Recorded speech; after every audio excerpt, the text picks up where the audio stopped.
है। कुछ लोग हमने आइडेंटिफाई किए हैं, बाहर के लोग जो मौके पे इस घटना में उस भीड़ में शामिल थे।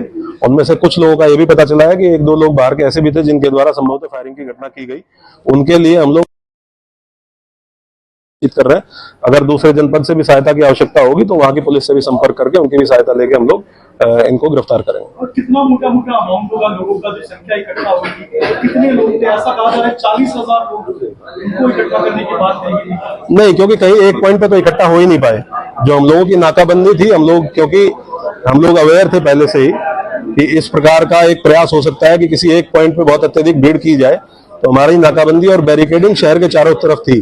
और इसीलिए आपने देखा होगा कि शहर के किसी भी पॉइंट पे, सिंगल पॉइंट पे भीड़ को मर्ज नहीं करने दिया गया।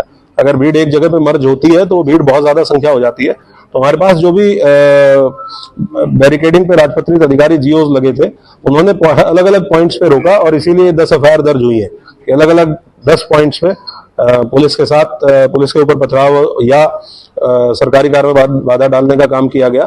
तो इसीलिए इन 10 पॉइंट्स पे एफआईआर हुई है। सिंगल पॉइंट कोई ऐसा नहीं था जहां पूरी भीड़ को मर्ज करने को अलाउ करने दिया गया। और हम लोगों को इसलिए बिल्कुल हम लोग दृढ़ संकल्पित थे कि किसी भी कंडीशन में इस भीड़ को हम किसी सेंट्रल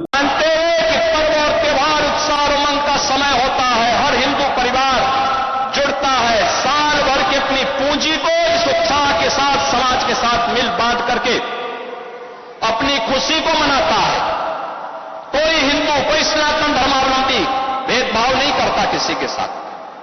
कोई भी उसके साथ मिलकर के पर्व और त्योहार मना सकता है, कोई दिक्कत नहीं। लेकिन पर्व और त्योहारों में व्यवधान,